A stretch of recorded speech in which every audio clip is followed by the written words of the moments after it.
Guess what? We are almost done with this unit. This is the last video that you're going to have to love, not endure, but enjoy before the end of the unit and before we are tested on it. And this one is titled Wilson's New Freedom. So we're going to have to learn about who exactly Wilson is and what new freedom actually means. So let's get to it. Concepts for the day. How did William Taft's presidency lead to the election of Woodrow Wilson? There we go. That's who Wilson is. How did progressivism fit into Woodrow Wilson's plans once elected president, and how successful was progressivism? What successes were experienced? Where did it fall short? Sounds like a wrap-up. So here we go. Key vocab for the day: Bull Moose Party, Clayton Antitrust Act, New Freedom, and 19th Amendment. Big success for the women there. Wilson's New Freedom. That is to fully understand where New Freedom comes from and actually why Wilson comes out into office. We are going to take a look at what the Republican Party is experiencing after Teddy Roosevelt leaves office. And when he leaves office, that is when William Taft takes office. And William Taft does have a big challenge in front of him, and that challenge is this. He's got the Republican Party essentially splitting into two factions. You have a very progressive faction, and then you have a faction that supports big business, kind of the traditional conservatives in the Republican Party. And there's a split. And that split is going to be a big deal, especially when Teddy Roosevelt decides he is going to run for president one more time in the election of 1912. When he decides to do this, you have the creation of the Bull Moose Party. And what's happening here is the Republican Party has essentially split. A group is going off, creating the Bull Moose Party, and the other group is staying with the Republican Party. And this is a big problem. Almost every time you see this in United States history where there's a split in a party, inevitably what happens is you get a split in votes. William Taft is going to garner some votes. Teddy Roosevelt is going to garner other votes. And that creates a big split in the number of votes that each side gets. Inevitably, Wilson is the only Democrat running. He gets all of the Democratic votes, and that is what's going to put him into office after the election of 1912.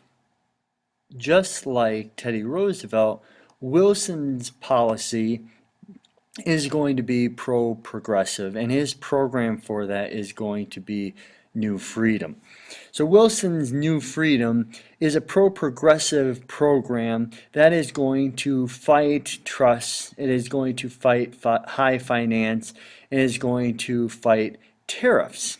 So let's take a look first at the trusts. He's going to move forward with something called the Clayton Antitrust Act, which builds off of the Sherman Antitrust Act. And this is simply something that is going to fight monopolies and make legal for groups of workers to assemble and be able to strike. It legalizes it, if you will. The second antitrust law that he creates is the Federal Trade Commission. And what the FTC, or Federal Trade Commission, is able to do is it gives them the power to actually investigate possible violations that businesses might be getting away with or might be participating in. And this, of course, makes businesses much more responsible for what they are doing or aren't doing, for that matter. From a tariffs perspective, he is going to lower tariffs. This is going to help with competition and try and get rid of the monopolies that exist or prevent future monopolies, just like the Clayton Antitrust Act does. Finally, the last thing that we can mention here is the Federal Reserve System. You may have heard of this already. The Federal Reserve System is still effective today. It is how our banking system is set up now. And that is a creation under the Woodrow Wilson administration. There are two other things we're going to take a look at.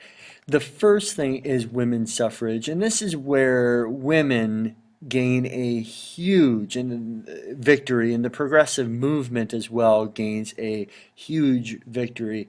The Seneca Falls Convention in 1848 is one of the earliest times that women get together and discuss the possibility of gaining the right to vote for themselves, gaining suffrage. And in 1919, that mission is realized, and the final passage of women's suffrage and the 19th Amendment occurs in 1920, but an absolutely huge victory for the progressive movement. This happens during Wilson's administration.